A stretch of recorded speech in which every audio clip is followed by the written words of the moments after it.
নমস্কার সকলকে, সরস্বতী পুজোর পুরো ব্লগটা দেখো, আশা করি সকলের ভালো লাগবে। আর রাতে আবার জোড়া ইলিশ রান্না করব, সেইটাও দেখাবো। তো পুরো ব্লগটা দেখো। তো এখন সকালবেলায় ঠাকুর চলে এসেছে। তো আমার শাশুড়ি মা এখন বরণ করে নিচ্ছে ঠাকুরকে। আমরা রবিবারের দিন পুজো করেছিলাম, সোমবারের দিন পুজো ছিল, কিন্তু রবিবারের দিন পঞ্চমী লাগছে বলেই সেদিনকে করলাম। কারণ হচ্ছে রবিবারের দিন অনেকটা টাইম পাওয়া যাচ্ছিল, সেই জন্যই রেডি হওয়া যায়। আর ছাত্রীরা এসে অঞ্জলি দেবে, তো ওরা অত সকালবেলায় শাড়ি টাড়ি পরে আসতে দেরি হয়ে যায়, তখন অঞ্জলি দিতে পারে না। তো এই যে হলুদ বাটলাম, হলুদ বেটে মেয়েকে মাখিয়ে স্নান করাবো। আর এখানে ছাত্রীরা সব মালা গাচ্ছে। আর এই যে ঠাকুরটাকে মন্দিরের ভেতরে বসানো হয়েছে, কারণ আবার কদিন পরে মা মনসার পুজো আছে। তো এখানেই বসালাম। বাইরে আবার জায়গা হয়ে যেত, খিচিবিচি হতো বাইরে বসালে। হচ্ছে লুচি বেলছে আর সোনালি লুচি ভাজছে।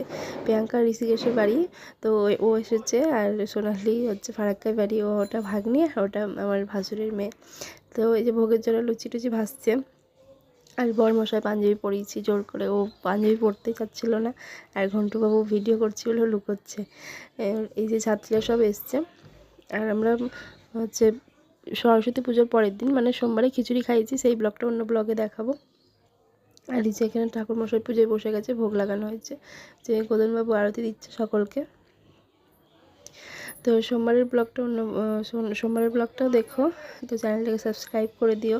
আর মেয়েকে শাড়ি পরানোর টাইম পাইনি, আর এই যে এই ড্রেসটা পরিয়েছি। তো এই যে ঢাকবালার সাথে ঢাক বাজাচ্ছে ও। তো প্রসাদ খেয়ে তারপরে রাত্রিবেলায় এখন এই যে জোড়া ইলিশটাকে ঠাকুরমশাই পুজো করে দিয়ে গেছিলো, রাত্রিবেলায় এখন রান্না করব। তো এই যে বরমশাই মাছটাই কাটতে হয়েছে, আমি যেহেতু ইলিশ মাছ কাটতে পারি না, মানে কোনো মাছই কাটতে পারি না। তো বরমশাই কেটে দিচ্ছে। ঘরের মধ্যেই কাটতে হবে, ধুতে হবে, ঘরের মধ্যেই রান্না করতে হবে, এরকমই নাকি নিয়ম পুজোর মাছ, সেজন্যই আর কি ঘরের মধ্যে কাটছে।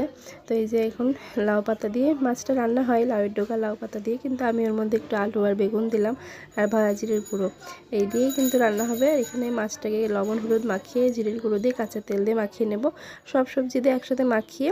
তারপরে জল ফুটলে জলের মধ্যে দিয়ে একেবারে ঢাকা দিয়ে দিতে হয়।